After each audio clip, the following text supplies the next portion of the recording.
대학교 친구들 한 주간 잘 지내셨나요? 이제 슬슬 중간고사 기간이 다가오고 있죠. 중간고사를 보고 있는 친구들도 있을 텐데, 우리가 또 시험에 또 집중하다 보면 또 공부하는 시간들도 늘어나게 되고 그렇긴 한데, 우리 신앙을 좀 지켜봤으면 좋겠습니다. 오늘은 고린도 전후서에 대해서 함께 좀 다뤄볼 건데요. 고린도 전후서는 로마서 뒤에 오는 거예요. 그래서 로마서보다는 양이 좀 적긴 하지만 그래도 우리에게 의미하는 바와 시사하는 바가 좀 많다고 할 수 있습니다. 로마서는 좀 다르게 어떻게 보면 고린도 전후서는 좀 실천적인 부분들을 많이 다루고 있는데요. 함께 강의를 나누면서 좀 생각해 봤으면 좋겠습니다. 고린도 전후서의 저자는 바울이에요. 바울이 썼다는 것에 대해서 큰 어려움 없이 받아들일 수 있는 게 고린도 전서와 후서에서 모두 시작할 때 바울이 내가 직접 편지를 보낸다라고 이야기를 하고 있기 때문이죠. 그런데 두 번째 저자는 달라요. 첫 번째 저자가 바울이었다면 두 번째 기록한 사람 혹은 다른 저자 이렇게 얘기가 나오는데 고린도 전서는 소스데네가 기록을 했고 바울이 불렀고 소스데네가 대피를 한 겁니다. 고린도 후서는 바울과 디모데가 기록했다라고 이야기를 해요. 공통적으로 바울이 메인이 되어 기록했을 가능성이 있고 소스데네와 디모데가 부수적으로 바울을 도와서 기록했을 가능성이 높습니다. 고린도 전후서는 당연히 고린도 교회에게 썼겠죠. 바울 서신의 일반적인 특징 무엇인가요? 수신자의 이름을 붙여서 교회들에게 편지를 보냅니다. 그러면 바울은 왜 고린도 교회에게 편지를 썼을까요? 고린도는 바울이 2차 전도 여행에서 마지막으로 방문해서 교회를 세웠습니다. 그러나 얼마 지나지 않아서 많은 문제들이 나타나게 되었는데요. 그 이유는 고린도 교회가 특별히 돈이 많고 부유했기 때문입니다. 고린도 지역 자체가 얼마나 부유했냐 하면 로마와 알렉산드리아와 더불어 주요 도시 중에 하나였어요. 당시에 주요 도시라는 것은 상업적, 군사적으로 굉장히 발전했다는 것을 의미하기도 하고 반대로는 우리 입장에서는 종교적으로 타락하고 사회적으로 퇴폐했다는 것을 의미하기도 합니다. 왜냐하면 로마가 기본 전제가 다신교였기 때문에 이 로마와 비슷한 도시였다는 것은 곧 다신교의 도시였다는 것을 의미하기 때문이죠. 이 당시에는 부유함이 있었고 이 당시에 그 고린도에는 항구가 두 개가 있었어요. 레기움 항과 갱그레아 항이 있었는데요. 이 항들을 통해서 상업적인 성공이 이뤄지게 됩니다. 이로 인해서 부가 쌓이게 되었죠. 부가 쌓이게 되다 보니까 이 사람들이 하는 게 뭘까요? 도덕적 방종으로 나타나게 됩니다. 이러한 문제들이 고린도 교회에게도 침투해 오고 있었다는 거예요. 또 바울이 이 사도권을 가지고 있었는데 이 사도권에 대해 의심하는 사람들이 생겨나기 시작했습니다. 이 거짓 교사들이 들어와서 바울이 진정한 사도인가에 대한 논의를 하기 시작했던 거죠. 그래서 바울은 이를 변호하기 위해서 고린도 전후서를 고린도 교회에게 보냈습니다. 바울이 고린도 교회에게 편지를 쓴 연대는 약 55년에서 57년경 고린도 전후서를 모두 기록했는데요. 이 당시에 바울은 3차 전도 여행 중이었고 에베소에서 머물고 있었습니다. 바울은 총 4편의 편지를 고린도 교회에게 보냈는데요. 이 중 두 번째와 네 번째 서신이 지금 우리에게 전달되고 있고 두 번째 서신이 고린도 전서, 네 번째 서신이 고린도 후서가 되었습니다. 그러면 첫 번째 서신은, 세 번째 서신은 어디에 있을까요? 첫 번째 서신은 우리에게 전달되어 있지 않습니다.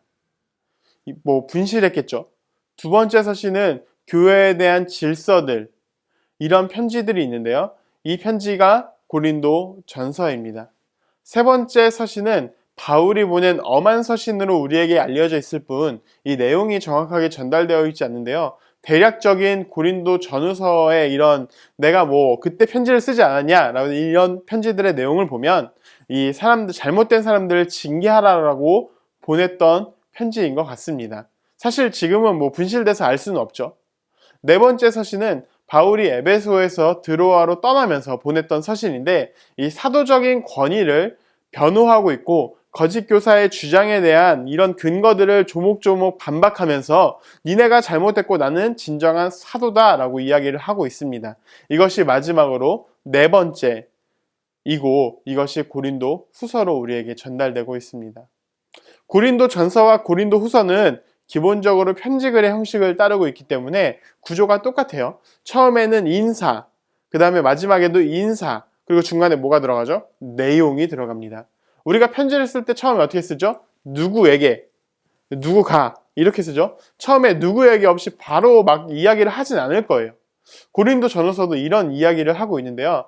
인사는 이 기본적으로 이 당시에 편지를 썼던 기본 양식이 있어요. 이 양식이 뭐냐면 이 내가 누구다, 그리고 뭐 축복, 이런 이야기들을 씁니다. 그래서 고린도 전후서도요, 처음에 발신자 바울과 소스데네 혹은 바울과 디모데라고 쓰고 있고, 그 다음에 뭐 하나님을 찬송한다라는 이런 서원들을 기록하고 있어요.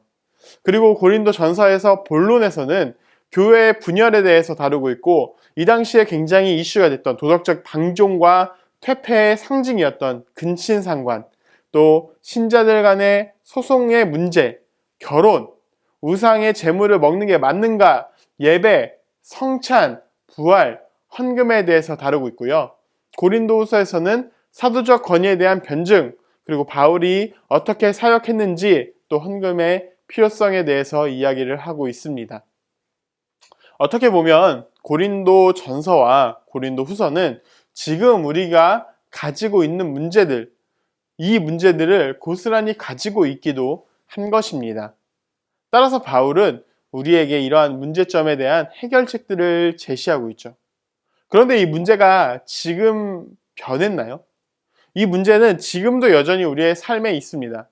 여전히 기독교인들이라고 하지만 교회법으로 안 되면 세상의 법에 상소하는 것들, 또 여전히 기독교인이라고는 하지만 우리가 우상에 어떤 절을 한다고 하진 않지만, 또 우리는 또 다른 우상을 만들어서 그 앞에 무릎 꿇고 있는 모습들, 또 우리는 근친상간을 하고 있지는 않지만 수많은 사람들을 가늠하면서 살아가는 모습들, 이런 모습들이 여전히 우리 안에 있고 또 우리 안에 이슈가 되고 있지는 않나요?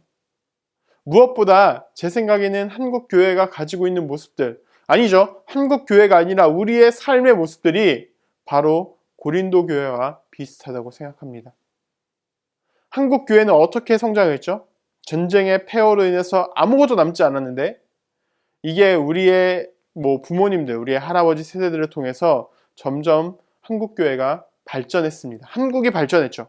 우리가 먹고 살만해졌습니다. 부유해졌죠. 강대국이죠.